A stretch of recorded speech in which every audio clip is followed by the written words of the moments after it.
Estou retornando pela Rede TV com o programa Em Comum e conversando com o pré-candidato a prefeito, Marcelo Ramos. É um bate-papo informal, como é a cara do programa, evidentemente. Marcelo, nós temos assim ouvido que você pretende descentralizar os serviços da prefeitura.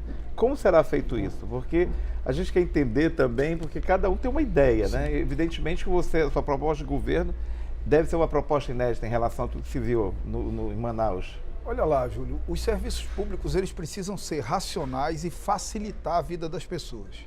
Vamos pegar um exemplo que para mim é o exemplo principal. A nossa cidade tem vários distritos de obras, vários, descentralizados, Zona Leste, Zona Norte, Colônia Antônio Aleixo, Zona Centro-Oeste, todos têm um distrito de obra. O que significa que se um cidadão precisar tapar o buraco da rua dele, ele vai até o distrito de obra que fica próximo da casa dele e pede para tapar o buraco. Se além de tapar o buraco, ele precisar capinar a rua dele, aí ele já vai ter que ir na Compensa, que é onde funciona a Semusp. Se além de capinar, ele precisar resolver um problema da linha de ônibus da rua dele, aí ele já tem que ir no Parque das Laranjeiras, que é onde funciona o SMTU. Se além disso ele precisar resolver a lâmpada de um poste, aí ele tem que ir na Secretaria de Infraestrutura, que funciona no Aleixo. E haja dinheiro para pegar o transporte. Se ele precisar regularizar uma pequena obra na casa dele, ele tem que ir no Implurb, que funciona lá na sede da prefeitura. E se ele precisar regularizar um pequeno comércio que ele tenha na casa dele, ele precisa ir na Semif, que funciona lá na Japurá. Isso é absolutamente irracional. Eu sempre achei isso. Os distritos de obras já existem e são descentralizados. Nós entendemos que o distrito de obra ele tem que concentrar, pelo menos, serviços de tapa-buraco, pequenos reparos de escolas e unidades de saúde, transporte público, limpeza pública, iluminação pública, licenciamento de pequenas obras e regularização de pequenos comércios. Pronto, isso facilita a vida da pessoa. O cidadão sai da casa dele, vai num lugar próximo da casa dele e resolve tudo. É mais ou menos um pack de serviços da prefeitura. Eu sempre que facilita a vida das pessoas. Quando o Serafim Corrêa foi prefeito, eu defendia, conversando com o Mário Frota, a criação de subprefeituras em algumas regiões. Porque é muito distante para a pessoa que... A pessoa não tem dinheiro, às vezes, para pegar Você imagina o cidadão da Colônia Antônio Aleixo que precisa pedir para capinar a rua dele. Sair da Colônia Antônio Aleixo e ir na Compensa e voltar significa pelo menos 2 horas e meia, 3 horas para ir e 2 horas e meia, 3 horas para voltar. Isso é irracional. A prefeitura, Júlio, precisa parar de atormentar a vida das pessoas. Ela precisa ser uma facilitadora da vida das pessoas. E para ser facilitadora da vida das pessoas, ela tem que aproximar os serviços que ela presta da vida das pessoas. Com certeza. Isso é uma questão óbvia. Você vai no Novo Israel, por exemplo, não tem uma loteria, não tem um banco. O cidadão no Novo Israel, para pagar uma conta, ele tem que pegar um ônibus e ir numa Manoa. Isso é irracional. A prefeitura tem que chamar dono de loteria, banco e dizer, para você se instalar no Novo Israel, eu vou lhe isentar de alvará, de PTU, você não vai pagar nada. Mas eu quero você funcionando lá. Porque isso é importante também para o transporte público. Você evita perda de tempo, você evita uma pessoa que hoje está superlotando um ônibus, que hoje está demorando muito na parada, que hoje está gastando 1 hora, 2 horas do seu dia para resolver um problema simples, que se a prefeitura induzir serviços, isso vai facilitar a vida das pessoas. Isso é uma tendência do mundo moderno, de todas as grandes cidades. E estimular a economia naquele local, exatamente. Né? Onde o banco está funcionando, a loteria está funcionando. Na Colônia Antônio Aleixo, uma empresa para se instalar na Colônia Antônio Aleixo e para gerar emprego para os moradores da Colônia Antônio Aleixo, não tem que pagar nada. E é uma área bonita, não tem que pagar alvará, não tem que pagar IPTU, não tem que pagar nada. É uma área bonita. Para que a prefeitura possa induzir a presença de serviços, de oportunidades de emprego e renda para o cidadão. O cidadão mora na Colônia Antônio Aleixo, trabalha no centro. Ele perde 3 horas da vida dele para ir, 3 horas para voltar. Isso é desumano com as pessoas. Nós precisamos ter uma cidade mais eficiente, que cuide mais das pessoas. Às vezes ele tem que pegar um mototaxista para chegar até aquele terminal lá do São José, para pegar um ônibus, para ir para o centro. Realmente é uma grande viagem, né? Nós precisamos facilitar a vida das pessoas. Essa tem que ser a regra.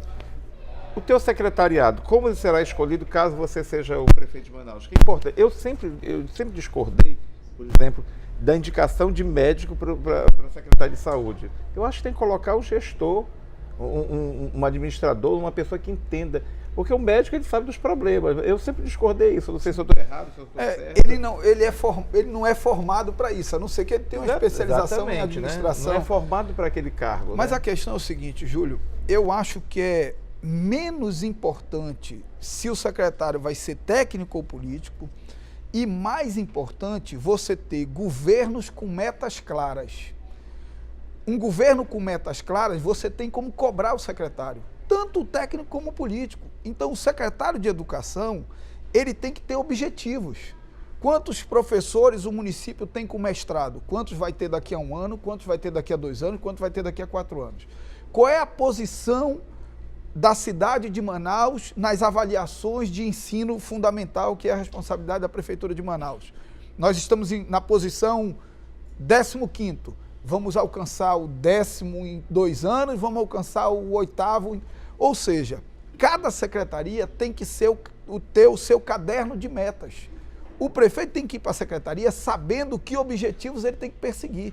E a sociedade tem que saber quais são esses objetivos. Portanto, a prefeitura tem que publicar um caderno de metas, física e virtualmente, na internet, e a cada final de ano fazer um balanço do cumprimento ou não desses objetivos. Essa é a forma de avaliar um secretário. Porque hoje, como é que se avalia um secretário? Se ele bajula o prefeito ou se ele não bajula, se ele é amigo do prefeito ou não é, se ele dá voto para o prefeito ou não dá. Secretário não tem que dar resultado para o prefeito, o secretário tem que dar resultado para a cidade. Exatamente. E para dar resultado para a cidade, eles têm que estar comprometidos com metas claras e estabelecidas pela gestão. Isso é o critério de qualquer empresa. Júlio, um gerente de uma empresa, se ele não cumprir a meta de vendas que ele tem, ele deixa de ser gerente. Simples assim. É verdade. E a administração pública precisa incorporar esses valores de qualidade da gestão e de eficiência, porque isso significa tratar melhor o dinheiro do cidadão. Eu me lembro na gestão do Alfredo Nascimento, ele escolhia uma secretaria para despachar. Ele não avisava o secretário, né? Ele pegava o secretário lá de, vamos dizer, com as calças curtas, né? Como dizer. Ele chegava lá, vou para o esporte. Aí quando chegava lá, cheguei aqui despachar, via despachar, sentava na mesa do secretário. Aí todo mundo sabia que ia lá com ele conversava sobre os problemas da secretaria. Era bem interessante essa metodologia dele de...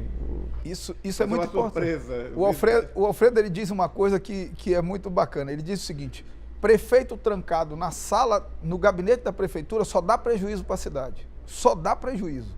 O prefeito tem que ter um tempo de administrador, de olhar como estão as coisas, de dar os comandos para os seus secretários, mas ele precisa governar conversando com as pessoas, olhando, sabendo onde o calo aperta. Tem coisas que a informação chega truncada, é preciso ir numa escola sem avisar, é preciso ir numa unidade de saúde sem avisar, saber se está tudo funcionando bem, conversar com as pessoas na fila, saber qual é a realidade, porque hoje os governos são alimentados de informação por bajuladores. Então o cara está indo para o fundo do poço e está todo mundo dizendo que está tudo bem. Mas eu acho que isso já fez parte, sempre fez parte de todos os governos, né? Na história antiga também, dos reis, todo mundo gostava tem uma história. O rei morreu, viva o rei, né? Tem uma história, Júlio, eu gosto de uma figura que é o Joaquim Nabuco, ele foi uma figura fantástica. E o Joaquim Nabuco, nas eleições de 1887, o Partido Conservador, que era o partido do rei, teve a maior vitória, a vitória mais acachapante da história. E ele escreveu um texto dizendo: cuidado, o fim está chegando. Porque ele percebeu naquilo ali um rei cercado de bajuladores, de parasitas, de pessoas que se alimentavam daquilo ali. Foi dito e feito. 2 anos depois, o Império caiu e a República foi proclamada. Eu me lembro agora da Nelson Rodrigues, que toda unanimidade é burra, né? Toda unanimidade é burra. Os bajuladores são os maiores inimigos dos governantes. Os maiores inimigos dos governantes são os bajuladores. É igual em casa, Júlio, olha lá. Eu tenho um filho de 19 anos. Quando começa a bajular muito, está querendo alguma coisa. Se eu ver o meu... Não, é o seguinte, se eu ver o meu filho aprontando e ficar quieto, ficar passando a mão na cabeça dele, isso não é um gesto de amor. Não. Isso é um gesto de desamor, de descuido, de desapreço. Na política é mais ou menos a mesma coisa. O prefeito que tem um aliado que diz que está tudo bem quando está tudo ruim, esse cara não pode ser amigo dele. Esse cara é um parasita. É alguém que quer bajular para se beneficiar. Os verdadeiros amigos são aqueles que dizem a verdade, né? Que dizem a verdade, que chamam a atenção, que têm um diálogo fraterno com você. Então, nós precisamos de gente com compromisso com a cidade. E é isso que nós estamos perseguindo. Você tem percorrido a cidade inteira, eu vejo, Muito. inclusive nas mídias sociais, que você tem feito visitas a vários lugares. Quais são os pontos, quais são os locais que você identificou os maiores problemas que a cidade tem? Porque Manaus é uma cidade feita de invasões. Sim. Às vezes o prefeito é achincalhado, é esmagado, mas não foi orçado aquilo para pavimentar a rua, para fazer uma série de benefícios que os moradores de um bairro, de uma invasão, começam a cobrar. Não entrou no orçamento aquilo. Então, olha, os problemas são grandes, uma cidade que tem uma indústria de invasão forte, né? Sim. Júlio, eu tenho estudado alguns exemplos de cidades com mais de 1 milhão de habitantes que não são a capital dos seus países aqui na América Latina. Aí Curitiba é um exemplo. Você foi a Lima, né? Não, eu estou querendo ir a Medellín. A Medellín, né? Desculpa. Curitiba é um exemplo, Medellín é outro exemplo, Concepción no Chile, Guadalajara no México. São cidades que estão promovendo verdadeiras revoluções urbanas, cidades muito parecidas com Manaus. Principalmente Medellín, Guadalajara, Concepción, que são cidades que cresceram sem planejamento e que a partir de determinado momento tomaram a decisão de reordenar e reorganizar a cidade. Medellín já teve 360 homicídios por 100 mil habitantes, hoje tem 16. Quando eu fui lá em Medellín, todo mundo tinha medo de Medellín. Isso não foi com polícia, isso foi com iluminação pública, com biblioteca, com escola, com parque. Eles utilizaram a reestruturação urbana da cidade como instrumento de melhoria da segurança pública e de tranquilidade da vida das pessoas. Eu digo o seguinte, Júlio, tem 5 coisas que mudam a vida das pessoas. Um prefeito tem que se preocupar em mudar a vida das pessoas. E existem 5 coisas que mudam a vida das pessoas. A primeira é educação. A prefeitura é responsável por ensino fundamental, é a prefeitura que alfabetiza as nossas crianças. Se as crianças foram bem alfabetizadas, elas vão carregar isso para a vida toda. A segunda é saúde. A prefeitura cuida da atenção básica de saúde e as UBS precisam funcionar bem. A terceira é transporte público. A prefeitura tem que dar uma solução para um sistema que existe aí. Aumentando a velocidade média da frota, priorizando o transporte coletivo, tendo uma política tarifária mais clara, que as pessoas entendam o que elas estão pagando e não vire esse negócio de aumenta, há anos a gente não consegue entender essa história, danado. Né?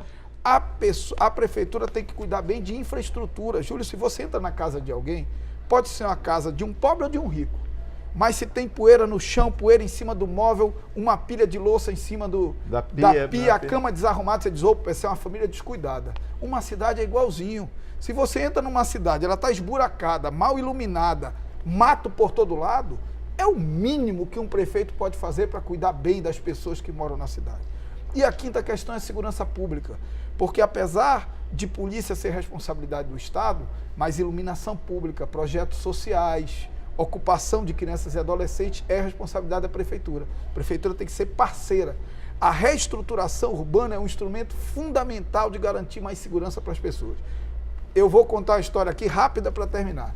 Quando meu pai faleceu, eu fui morar lá no centro, na 10 de julho.